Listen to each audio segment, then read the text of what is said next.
Bienvenidos de regreso a Diálogos por la Democracia. Es un gusto estar de nuevo con usted.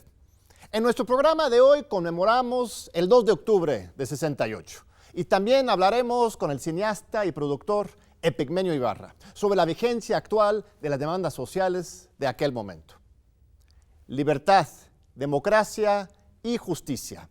Esas fueron las exigencias de los universitarios hace 50 años. Su pliego petitorio incluía 6 puntos. 1. Libertad de los presos políticos. 2. Destitución de los generales responsables por la represión a los estudiantes. 3. Extinción del cuerpo de granaderos. 4. Derogación del delito de disolución social. 5. Indemnización para las familias de las víctimas de la represión. 6. Deslinde de responsabilidades para los funcionarios implicados. Las demandas eran fácilmente atendibles si es que el gobierno hubiera querido resolver el conflicto por la vía pacífica. Pero no fue el caso. La histeria anticomunista, combinada con el servilismo a Washington del presidente Gustavo Díaz Ordaz, lo llevaron a decidir, junto con su secretario de Gobernación, Luis Echeverría, y probablemente también la CIA de los Estados Unidos, a reprimir brutalmente a los jóvenes. A Tlatelolco arribaron 8,000 militares en 300 transportes armados. Las ráfagas de balas mataron a más de 300 estudiantes e hirieron a otros 700. Los militares también detuvieron arbitrariamente a miles de manifestantes pacíficos, llenando las cárceles de presos políticos. Con este acto de barbarie, se le cayó la máscara al régimen autoritario postcardenista. Quedó claro para todos y todas que la supuesta modernidad prometida por el régimen priista era una vil mentira. La buena noticia es que la represión también detonó la lucha por la democratización del país. Desde hace 50 años, 2 de octubre no se olvida, ha sido una consigna clave en todas las movilizaciones por las libertades políticas. La triste realidad, sin embargo, es que ha habido muy pocos avances desde entonces. Por ejemplo, el presidente actual, Enrique Peña Nieto, ha gobernado de una manera muy similar a Díaz Ordaz. Recordemos como el día de su toma de posesión, el 1 de diciembre de 2012, Peña Nieto mandó a los policías a golpear y a llevarse presos a docenas de estudiantes que protestaban afuera del Congreso de la Unión. Después vendrían la infiltración y la represión de las marchas estudiantiles, el encarcelamiento de cientos de presos políticos, así como numerosas masacres escalofriantes en Nochistlán, Ayotzinapa, Tlatlaya, Tanhuato y Ostula, entre otras. Una vez más se le ha caído la máscara al sistema autoritario. Otra vez la supuesta modernidad prometida, ahora por los neoliberales, resultó ser un engaño.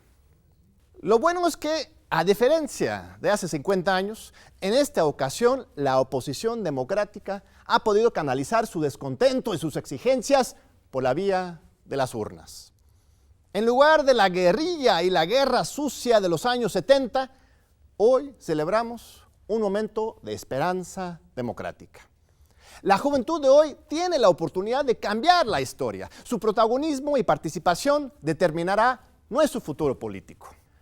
Hoy en México hay 30.6 millones de jóvenes entre 15 y 29 años de edad, un 25.7% de la población.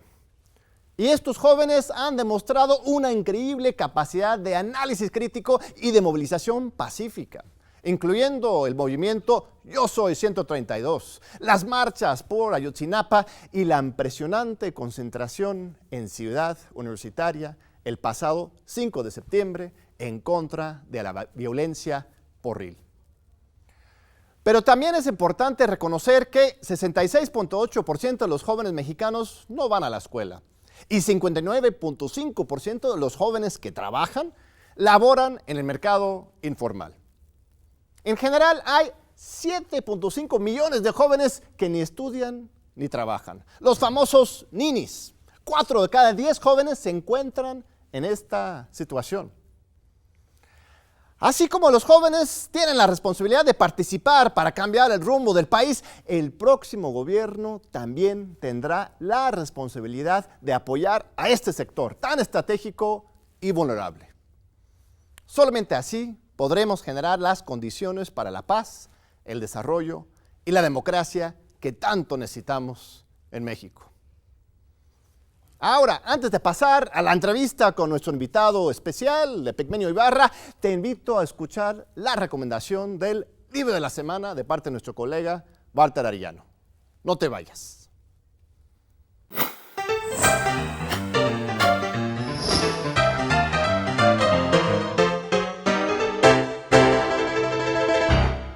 Muchísimas gracias, John. Hoy, en el libro de la semana, traemos un librazo recién salidito del horno. Se trata de El Otro Informe, palabra poética del 68 mexicano, autoría de un joven promesa, Manuel de J. Jiménez, y editado por la Asociación de Escritores de México dentro de la colección Colores Primarios.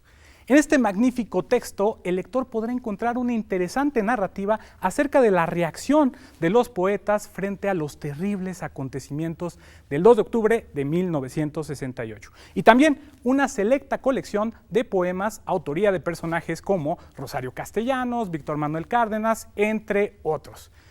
Y como cada semana tenemos obsequios para todos ustedes, cortesía de la Asociación de Escritores de México y, por supuesto, Diálogos por la Democracia. A las primeras 5 personas que nos arroben a nuestro Twitter, @diálogosunam, y utilicen el hashtag Quiero mi libro, junto con el título de nuestro libro de la semana, se llevarán un ejemplar.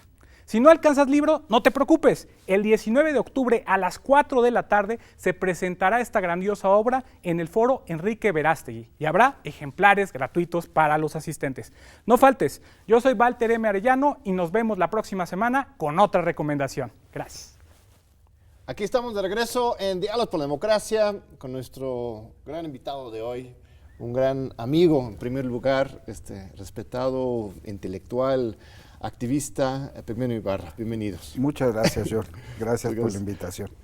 Bueno, para quienes no conozcan a Epigmenio Ibarra, leemos algunos datos. Él es de los grandes productores de cine, de series, de telenovelas en México. También es un gran periodista. Trabajó durante años como corresponsal de guerra y camarógrafo en El Salvador. ¿En qué otros países aquí en el Medio Oriente incluso también sí has trabajado?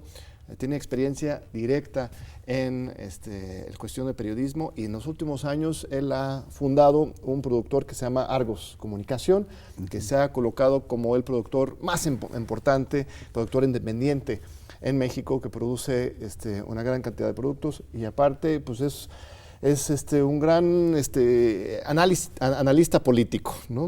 Epigmenio escribía cada semana en Milenio, ahora escribes en Sin embargo, claro, y sus opiniones en las redes sociales son muy importantes y siempre muy tomados en cuenta por toda la población mexicana, incluso a nivel internacional. Así que un lujo tenerte, Epigmenio. No, gracias a ti, John, por la invitación. Al contrario, un privilegio estar en este canal. Sí, pues bienvenido a TV UNAM, a la UNAM Tu Casa, sí. nuestra máxima casa de estudios. Mira, el tema de hoy es el 2 de octubre, pero más allá, ¿no? La represión del Estado, la violencia del Estado y la resistencia y la participación ciudadana. En el bloque introductorio a este programa, yo hice una comparación general entre Díaz Ordaz y Peña Nieto. ¿Tú crees que haya alguna similitud entre esas dos figuras o es muy exagerada ese tipo de comparaciones? Yo creo que no, yo creo que es una versión caricatural de Díaz Ordaz, Peña Nieto. O sea, es peor. Sí, es un poco peor por banal. A mí, cada vez que pienso en Peña Nieto, pienso en el ensayo de Hannah Arendt, de la banalidad del mal. Pocos ensayos retratan a Peña Nieto como ese análisis de Eichmann y de cómo funciona el mal. Dice Hannah Arendt que el mal no es sublime, que el mal es banal. Y si un hombre recibe la información de que ha habido una masacre y se han desaparecido masivamente a 43 estudiantes en la noche anterior. Y después de recibir la información se va a jugar golf. Pues tienes una idea de quién estamos hablando. O si ese hombre, emulando a Díaz Ordaz en su campaña, va a una universidad, a la Iberoamericana, y ya de salida se regresa y dice, por cierto, no solo asumo la responsabilidad de Atenco, sino que estoy orgulloso de lo que hice en Atenco.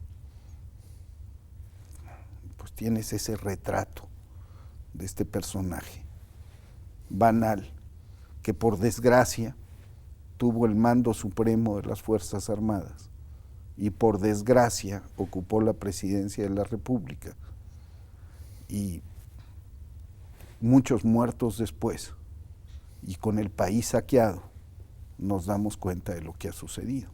Afortunadamente, la herencia de Díaz Ordaz, retomada por Felipe Calderón con singular alegría y por Enrique Peña Nieto en este nivel caricatural pero igualmente sangriento, llega a su fin.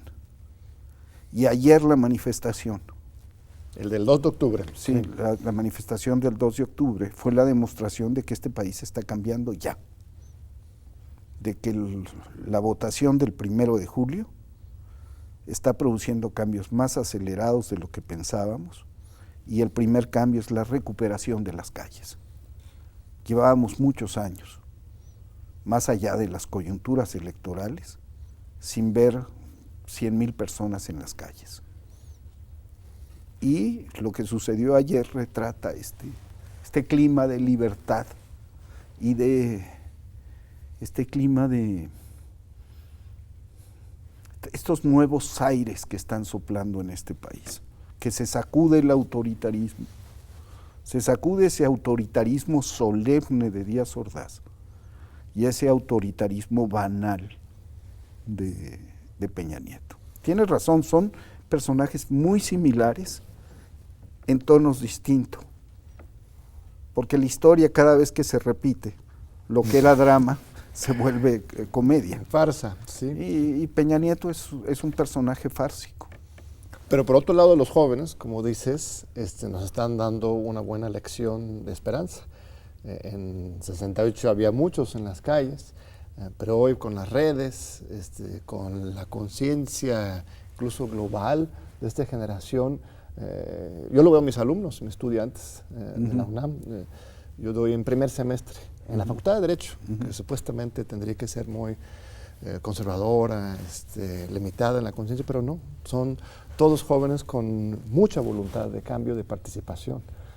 Eso es algo que tú también estás viendo en las marchas. Y es que sucedió una cosa que yo creo que es una gran aportación de López Obrador y el giro copernicano del discurso de la izquierda.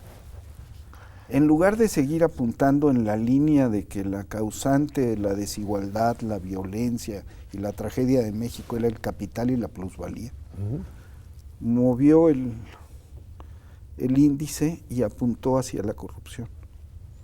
Y entonces súbitamente en este país bastó con ser decente para ser revolucionario.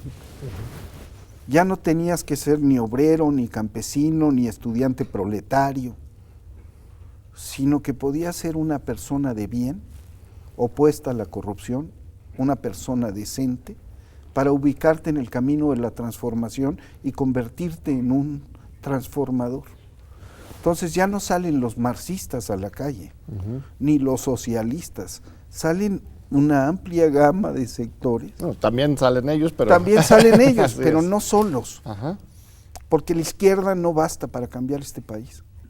La izquierda imprime el carácter ético, le da el impulso profundo, pero tiene que ir acompañada por sectores cada vez más amplios. Y eso se logró poniendo la corrupción como centro de la lucha.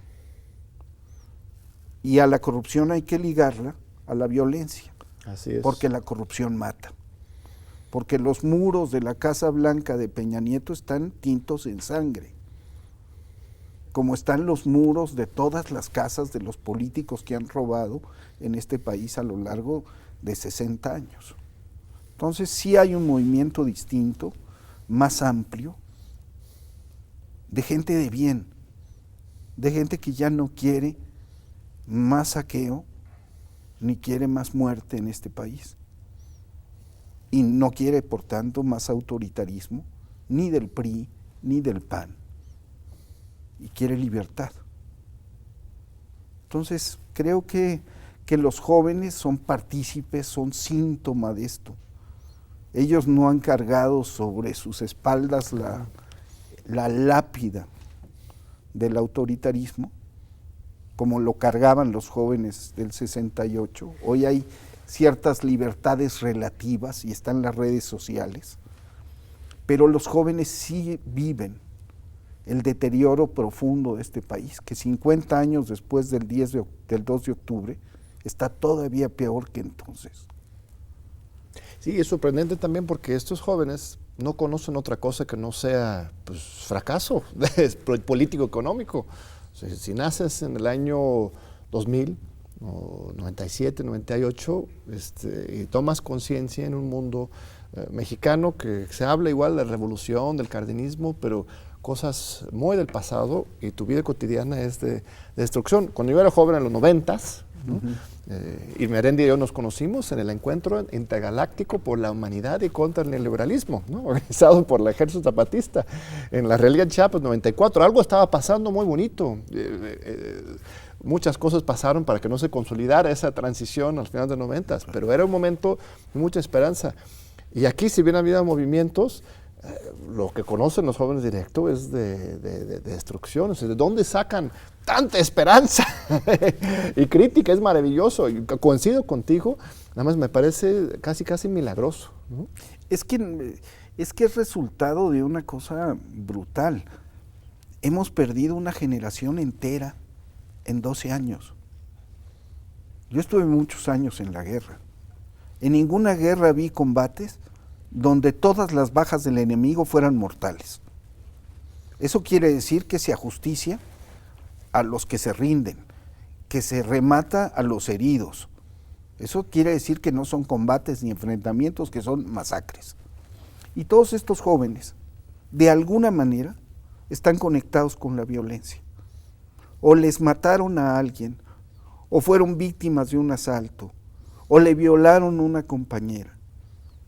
Y eso va creando un clima de fracaso, sí, porque no hay oportunidades, tal, pero también de hartazgo. Y de esperanza en la medida en que descubren que hay vías que pueden funcionar. Yo creo que el 1 de julio es una señal muy contundente. Las elecciones del 1 de julio. Las elecciones. Porque sí, ciertamente hay otras manifestaciones y se puede operar en las calles, pero cuando se trata de cambiar un país, hay dos vías: o lo cambias con las armas en la mano, o lo cambias con los votos. Y en México la violencia está preconizada por el narco y por el Estado. Hace muchos años una imagen de un joven con un fusil podía ser un póster revolucionario. Hoy la imagen de un joven con un fusil es un sicario. Entonces las armas, la vía armada, que nunca ha resultado tampoco demasiado efectiva, ha resultado una vía poco eficiente para transformar, y la movilización insuficiente. Entonces, había que completarla con una acción electoral y esta ya se produjo. Y esto cambia el entorno. Y el PRI estaba sometido a un desgaste profundo y pasó una cosa que no había pasado ni en 2006 ni en 2012.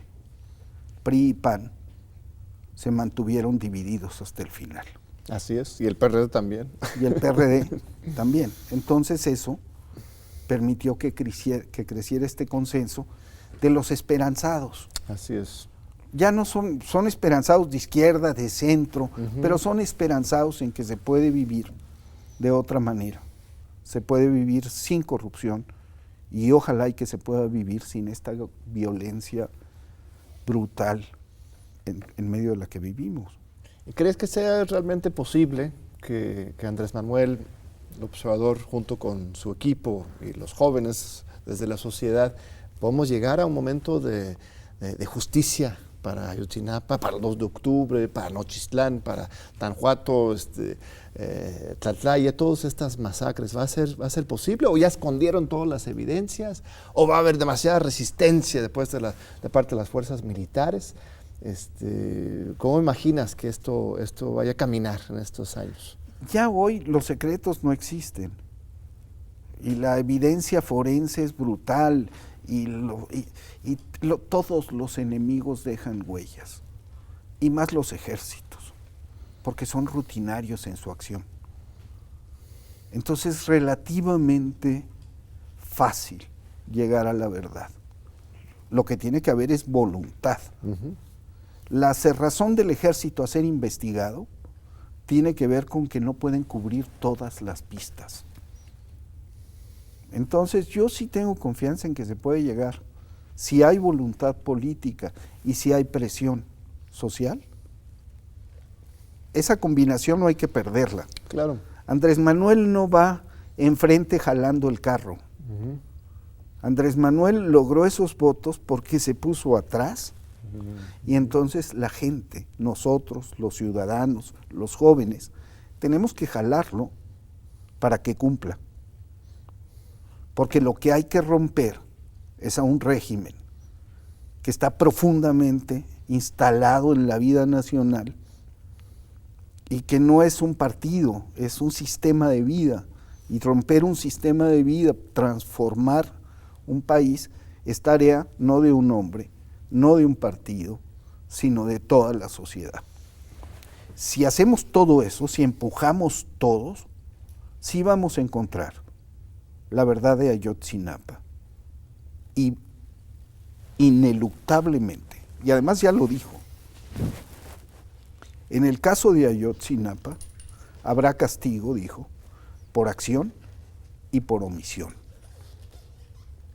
Porque si el señor se va a jugar golf, en lugar de ordenar el despliegue inmediato de las fuerzas federales en una zona pequeña, si hubieran sobrevolado los helicópteros ese mismo día, Claro.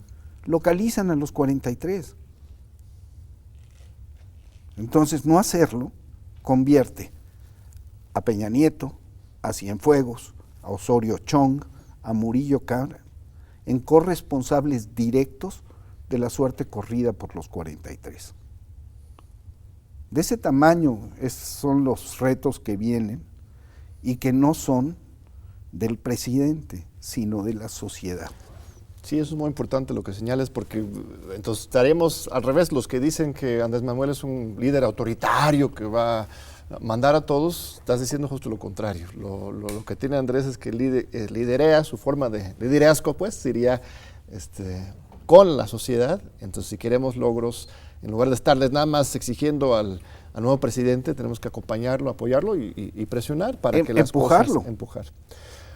Vamos a ir un breve corte, Epi, para seguir con esta conversación. Muchas gracias, no te vayas. Aquí estamos de regreso en Diálogos por la Democracia, hablando con Epigmenio Ibarra, gran amigo intelectual, productor de cine, de series. Ustedes lo conocen. Vamos a pasar a una conversación un poco más personal sobre tu carrera, Epigmenio. Siempre me ha dado mucha fascinación y interés en conocer más sobre cómo hiciste ese paso de ser un reportero, un periodista, a ser un activista político. Porque es muy riesgoso esto. Nos critican, a mí me ha pasado también, soy un académico de la UNAM y de repente expresas opiniones políticas y pierdes amigos, pierdes contratos, pierdes espacios. ¿Cómo has vivido esa situación? Bueno, mira, en un principio la decisión de irme a la guerra estaba conectada con la realidad que se vivía en este país y con las opciones en este país, por un lado, y por la insurgencia que se producía en Centroamérica. En este país... ¿En qué año vas para ubicarnos? Estoy hablando de 1981. 81. O sea, la cerrazón completa. Yo hago parte de una generación, tengo 67 años, que si tú analizas estamos marcados por la derrota del 68. Pertenecemos a una generación que no tiene grandes escritores, ni grandes figuras. Nuestras figuras eran Monsi, Fuentes, Claro. El Gabo, arriba. Pero en la generación no había periódicos donde escribir. La cultura en México era un suplemento de siempre, donde podías publicar a veces, lo dirigía José Emilio Pacheco, pero básicamente publicaban los grandes. Uno llegaba ahí con sus poemas y esperaba años a ver si salía un poemita.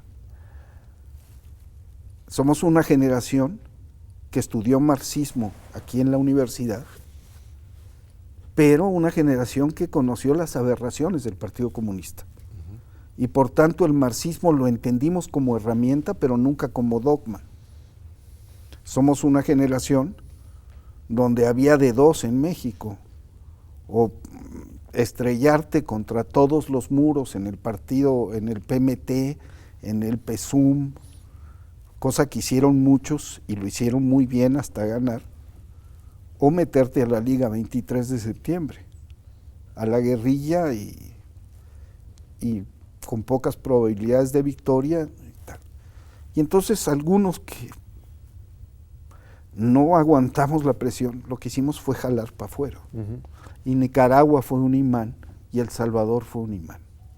Y ahí, saliendo de la presión, te metes en mayor presión. Pero digamos que había una guerra en marcha donde todo estaba muy nítido y estabas de un lado o de más otro. claridad, sí, más claro. claridad. Y había también también nos formó a mi generación la teología de la liberación. Por supuesto. Y la impronta de la imagen del Che, y una cosa brutal, un pragmatismo, o sea, un apetito de victoria. Entonces, yo me fui a El Salvador a contar esa guerra, pero nunca pretendí ser neutral. La neutralidad era un instrumento pragmático para sobrevivir en un entorno terriblemente complejo, porque no podías asumir. O sea, había que operar clandestinamente en la guerra para poder operar como reportero, porque no tenías que estar en todos lados, o meterte al monte y encerrarte en el monte. Entonces yo pues hice Como decía Dante, ¿no? Los lugares más calientes del infierno los resuelvan para los que se mantienen neutrales en momentos de crisis, ¿no? Entonces fue en ese crisol que te obligaste a tomar partida, y ¿no? aprendí a contar esa guerra, pero los canales de televisión mexicanos no eran un foro suficiente para poder contar esa guerra, y había que trabajar con los norteamericanos. Claro. ¿Y cómo cuentas con los norteamericanos una historia de un ejército que está en guerra contra los norteamericanos? Así es. Pues había que encontrar la manera. Y en ese ejercicio de vivir en un entorno extremadamente violento y complicado, haciendo negociaciones constantes, pero sin entregar la esencia, es que yo me formé. ¿Y es algo para saltar décadas similar a lo que haces hoy con las telenovelas? Es, ¿O no? de ahí aprendí o sea, yo puedo trabajar con los norteamericanos una serie que habla de los desaparecidos en México y que presenta al ejército cavando fosas y torturando después de tomarse un barrio a balazos en la Ciudad de México, y ese ejército vinculado con el narco. Eso lo puedo hacer para una empresa norteamericana. No lo podría hacer jamás para la televisión mexicana, aunque también para la televisión mexicana contamos cómo desde el poder se organizaba el asesinato de un candidato. Y lo hicimos en 1994.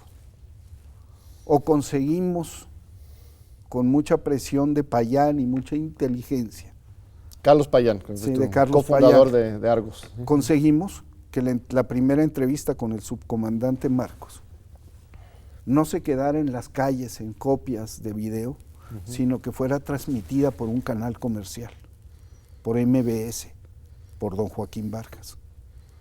Entonces es una cosa extraña. ¿Cómo concilia ser empresario? Porque hoy me toca además ser empresario y andar filmando la marcha del 2 de octubre y trabajar para los norteamericanos y hacer cosas que tienen que ver con la presencia dañina de los norteamericanos en América Latina y con el hecho de que ellos ponen los dólares y la droga y los dólares y las armas y nosotros ponemos los muertos. Y cómo además puedes hacer una serie o varias series que hablen de eso y que las transmitan en Estados Unidos y que tengan éxito. Y que en populares, sí, claro. Sí. Entonces, todo esto parte de una decisión aprendida también en la guerra. En Radio Venceremos era una estación de radio que se hacía en la montaña, pero que tenía la pretensión de llegar a muy amplios sectores del Salvador. Entonces, por ejemplo, en las noticias había la consigna de una radio guerrillera de ser imparciales. A la hora de dar las bajas, se daban las bajas propias y las bajas del enemigo. Entonces, cuando llegamos a México teníamos dos posibilidades. Hacíamos un grupo de cine de izquierda que nos dejara muy tranquilos emocionalmente con películas o cortos que vieran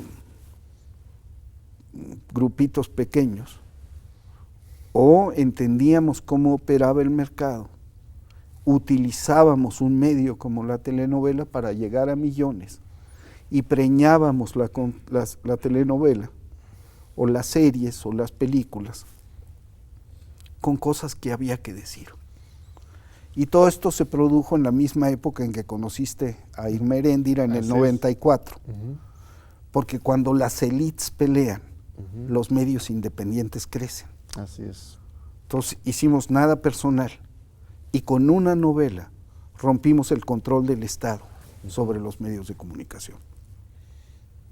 Tú no podías decir cocaína en televisión. Estaba prohibido. Por supuesto, no podías presentar ninguna cosa y nosotros dijimos, vamos rompiendo todo. Y lo rompimos. Una revolución cultural similar a los 60, pero en otro espacio. Y fuimos detonadores, pero fuimos síntomas, fuimos provocadores, fuimos aceleradores, pero fuimos expresión de un cambio que estaba, que era la insurgencia zapatista, el asesinato de Colosio, el colapso del PRI, esa transición que vendría en el 2000 y que no llegó. Así es, que nos tardamos 20 años más para ahora sí. Esa enorme traición. Así es. Pero nosotros encontramos un margen de libertad y lo hicimos con esta visión pragmática de decir, ¿qué hacemos que tenga éxito? Porque el éxito nos va a permitir sobrevivir. Porque ningún empresario de medios de comunicación está peleado con el éxito. Bueno, aunque recientemente hasta la locutora más famosa que más beneficiaba al mercado para MBS, por ejemplo, fue despedida, Carmen Aristegui, y muchos fuimos censurados en el sexenio anterior. ¿Has sufrido censura en estos años, estas décadas de trabajo, Epigmenio, no? Bueno, lo primero que te tengo que decir es que yo quise llegar a trabajar de periodista después de ser periodista en la guerra y nadie me contrató. Nadie. Esto sería 80 y... ¿qué años era? 92. 92, ajá. Entonces, nosotros... Llevabas tu currículum sí, a las redacciones no. Y veían tu... Y además, y en televisión me decían, no, si de pendejo meto un comunista a trabajar, o sea, no, espérame tantito. Entonces, nosotros, parafraseando a Clausewitz, llegamos a la conclusión de que la ficción era el periodismo por otros medios. Nos excluyeron. Entonces Verónica dijo, el programa de seguridad, vamos a hacer un programa de seguridad y justicia que parezca así como tal, y creó Expediente, hicimos eso y encontramos un camino para meternos. Y luego apareció la idea de Nada Personal y dijimos, ¿y qué tal si incorporamos la realidad para contar historias. Y eso hemos hecho desde entonces. Y funciona porque la gente está hasta la madre de una televisión que le da las espaldas al país. Y ahora tú tienes una productora independiente. ¿Y esa productora vende contenidos a Televisa, a TV Azteca, o quién te compra tus productos? Nosotros, ¿O con quién trabajas? El otro día tuve la oportunidad de ver a Ricardo Salinas y le agradecí dos cosas. Le agradecí que nos hubiera dado la primera oportunidad y le agradecí que nos corriera. ¿Cuándo te corrió? Estuvimos como 6 años ahí. Fuimos los más exitosos y de repente ya no, ¿verdad? Porque, claro, la presión del gobierno, y también me corrieron de Cadena 3. ¿Por Mira. qué? Pues lo que hacemos es muy molesto para el gobierno en turno. Entonces, ¿qué sucedió? Que al expulsarnos de México, la estructura duopólica de la televisión en México y la estructura de concentración, se concentra distribución y producción, hacía imposible el crecimiento de productoras independientes. Nos fuimos al extranjero. Somos mojados al revés. Todo lo vendemos para afuera, pero trabajamos aquí. Pero trabajan aquí, sí. Tienen sus estudios ahí por Naucalpan, ¿no? Tlalnepantla, Tlalnepantla. Sí. Pero sus productos sobre todo los hacen para Netflix. Hoy para no hacemos nada para México. Para Netflix, para Telemundo, para Viacom, para HBO. O sea, Y no por elección, o sea, te gustaría, supongo, si hubiera... pues, tus historias son mexicanas, al final de cuentas. Claro, ¿sí? lo que pasa es que hay 40 millones de mexicanos en los Estados Unidos. Claro. 45. Entonces nosotros somos el puente de conexión con esos mexicanos. Y lo que pasa es que hoy hay 3 lenguajes vehiculares. El inglés, que es el más universal, el chino, que se va a volver, pero para el entretenimiento, el español. Entonces hoy, trabajando para Netflix, estamos en 195 países. Incluyendo México. Incluyendo México. Pero ya nuestra perspectiva es global. Aquí vamos a llegar de rebote, pero ya no le voy a tocar la puerta ni a Televisa, ni a Azteca. O no sé, a lo mejor surge algo, pero ya no dependemos de eso, quiero decir. Claro, no, y además ahorita estamos en un nuevo momento, ¿no? En que supuestamente, pues, zapatero sus zapatos, ya los periodistas que se dediquen a hacer periodismo, las televisoras que se dedican a hacer televisión, no política, ¿no? Que el gobierno se dedica a hacer lo suyo, los empresarios también lo suyo. Pero hay una mezcla. Ha estado tan hay enredado una mezcla. todo, ¿no? Fíjate que nuestra visión periodística siempre preña las historias. Y ahora estamos yendo por periodistas para que nos ayuden a hacer historias. Así es. Diego Enrique Osorno está escribiendo una de las historias que estamos haciendo. Maravilloso, maravilloso. ¿Sí?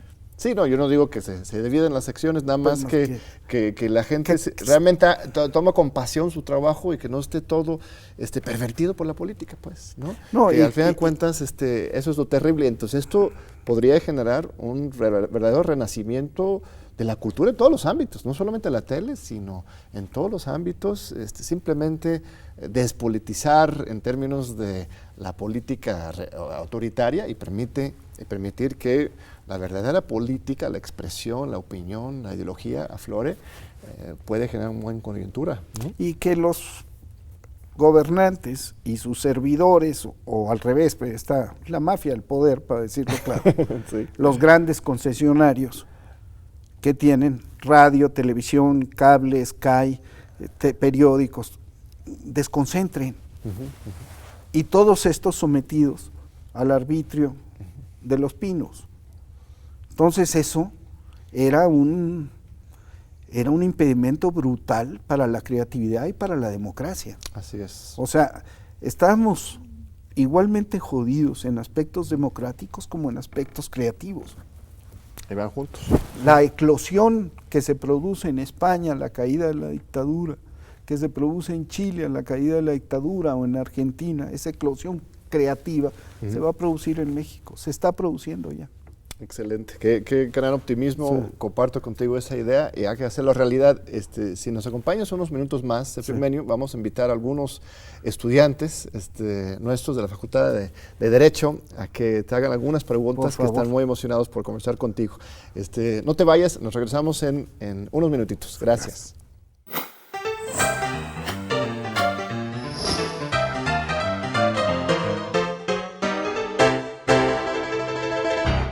¿Qué tal, amigos? Un gusto estar nuevamente con ustedes aquí en Diálogos Recomienda.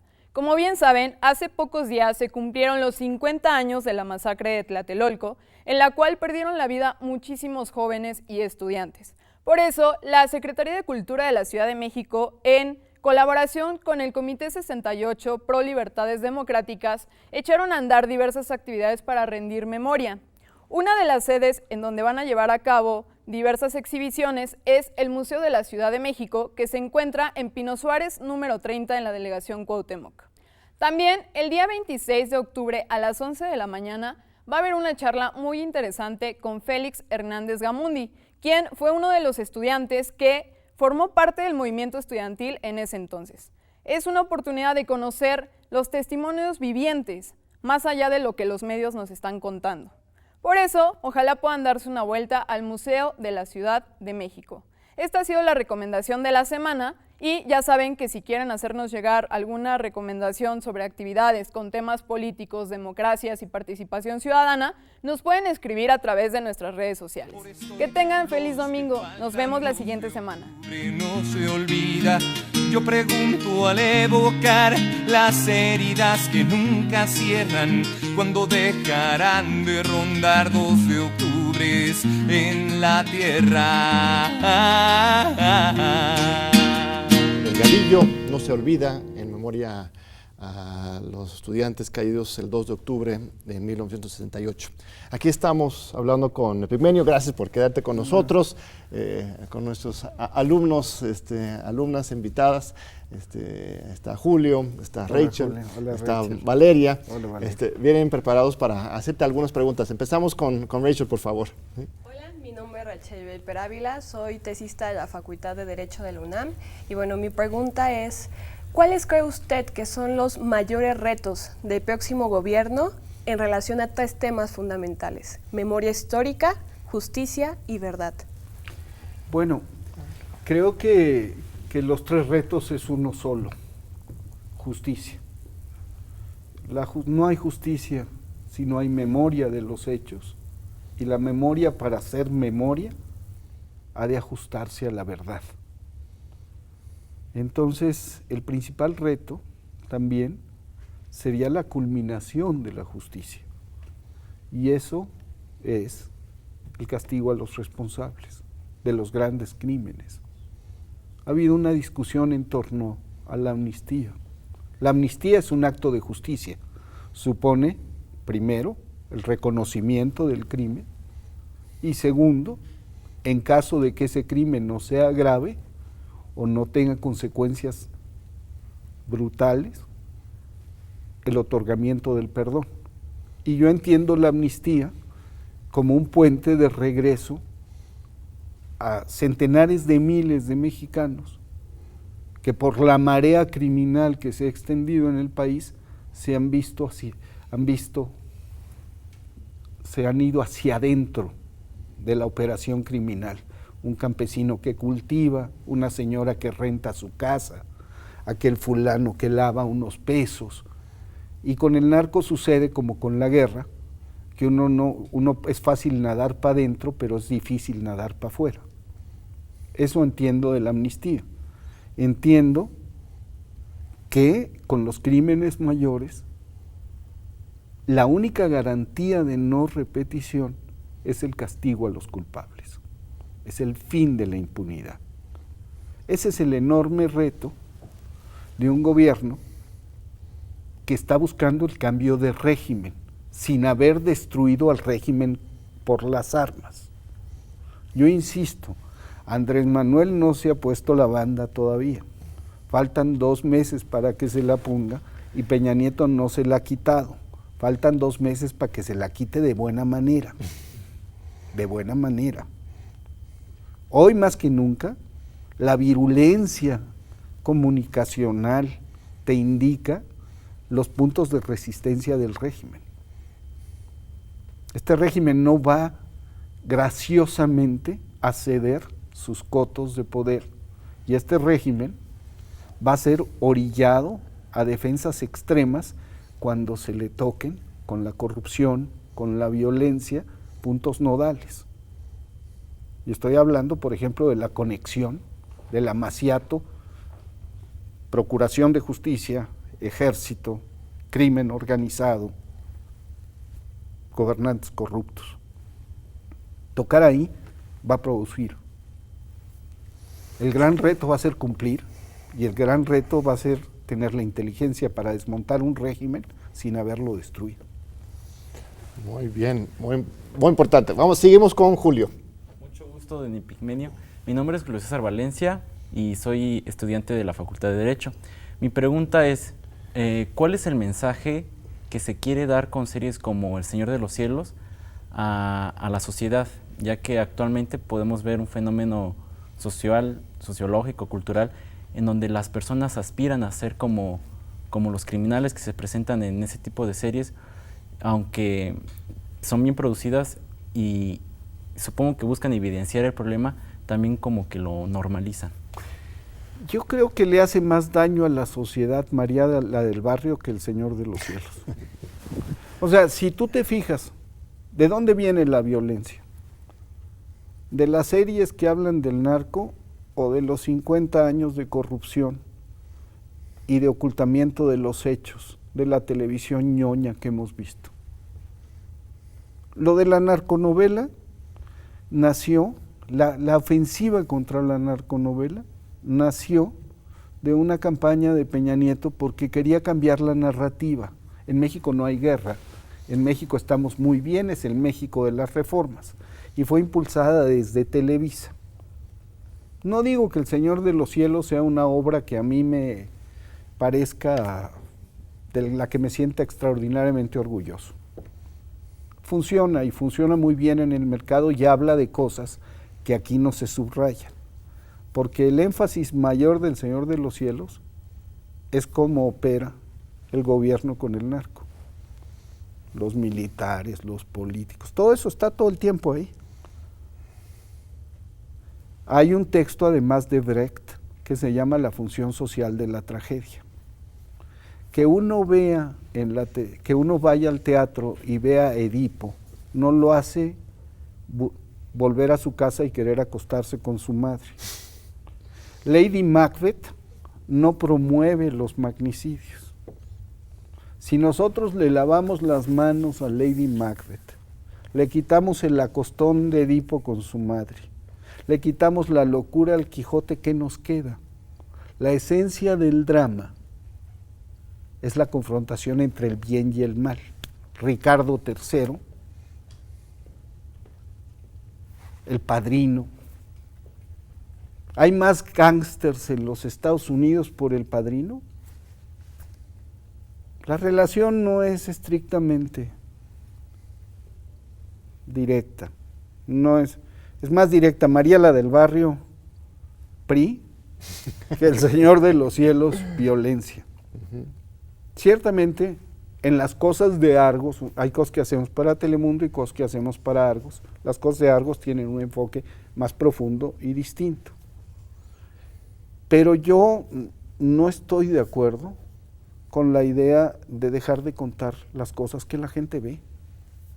El problema de que los narcos sean populares no es que los ven en la tele, es que los ven en las calles. Es que los convoys pasan y el soldado hace así y el policía hace asá. Esa es la realidad. El problema del narco no es la tele, es la realidad. Durante 4 años de Peña Nieto hubo un pacto que suscribieron todos los periódicos. Dijeron, no hablemos del narco. Desde antes con Calderón, sí. ¿Y qué pasó? 200,000 muertos, 250,000 muertos después. ¿De qué podemos hablar? Darle la espalda a los hechos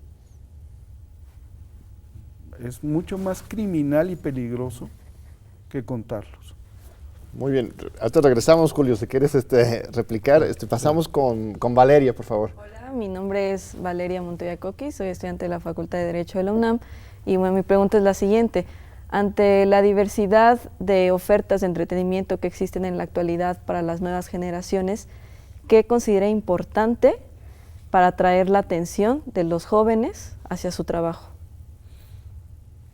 Mira, no hay una sola cosa. Nosotros lo que tratamos de hacer siempre es una televisión con un cine, con un sentido de comunidad. No lo hacemos para los otros, lo hacemos para nosotros. Yo quiero hacer una cosa que a mí no me dé vergüenza cuando la esté viendo y que no me dé vergüenza que la vean mis hijas o mis hijos. Entonces, lo primero es tener en cuenta que la audiencia es inteligente. Y venimos de una televisión que se ha hecho con el supuesto de que hay que bajar al pueblo porque el pueblo no entiende. Hay que subir a la gente. Yo le dije hace muchos años a Monsi, la caja no era idiota, la caja no es idiota, la caja la hicimos idiota. Unos por acción, los mercaderes que la convirtieron en una extensión de los escaparates, y otros por omisión. La izquierda mexicana se autoexcluyó y la intelectualidad y los artistas mexicanos se autoexcluyeron del fenómeno comunicacional más importante. Y dijeron, no, la televisión es la caja idiota, no nos metemos. Ve la televisión inglesa, ve la televisión brasileña, Jorge Amado escribiendo, Rubén Fonseca escribiendo, grandes obras de televisión. Entonces lo primero que hay que hacer es respetar a la audiencia y sobre todo respetar a los jóvenes, no reducirlos, simplificarlos, que es el otro gran pecado de los productores de televisión. Los jóvenes son una caricatura en la mente de los productores de televisión. Entonces, aún con lo de las redes, entonces hay hay futuro para la televisión, pues. Hay mucho futuro. Porque la idea es que las redes es lo que lleguen los chavos, no la tele. Para ver video a distancia, nos equivocamos. La televisión no es el medio, la televisión es tecnología. Claro. El medio es cómo veo video a distancia. La televisión abierta como el Betacam, como el Betamax o el VHS o los CDs va a desaparecer. Lo que no va a desaparecer es el hecho de consumir video a distancia, por la red, por satélite. Entonces, los jóvenes van a ver. ¿Hace cuánto que ustedes no ven televisión abierta? TV UNAM. Bueno, aquí estamos en televisión abierta en este momento. Pero la ven por algunos antena, cuantos nos estén viendo. Espera. Pero la ven por cable. No, de sale en TV abierta. Sí, también, pero si vivo. tú te fijas, la gran cantidad de audiencia de TV UNAM, yo no sé, habría que verlo, mucho es por cable. Claro. Seguimos, Rachel, a ver, ¿cuál es tu segunda pregunta? Mi segunda pregunta es, ¿por qué cree usted que no hemos podido implementar en México la garantía de no repetición? Porque el régimen tiene dos elementos que son genéticamente distintivos, la corrupción y la impunidad. Y con esas dos cosas operando, no puede establecerse esa garantía si no se castiga a los culpables, porque los culpables sobornan a los jueces, compran a las autoridades. Pues no, hoy es más barato en México delinquir que en ninguna parte del mundo. 97% de los delitos no se investigan, 13% se investigan, 97% no se resuelven jamás. Matar es fácil en México. Bien, Epigmenio, me están avisando que el tiempo ya se nos acaba. Colegas, Epi, ha sido muy rica esta conversación. Espero que regreses pronto a a TV UNAM y estamos en contacto. Y les agradezco mucho a usted por acompañarnos en este número de Diálogos por la Democracia y te esperamos de nuevo en 8 días. Muchas gracias. Gracias, John. Gracias. Dejarán de rondar 12 octubres en la tierra.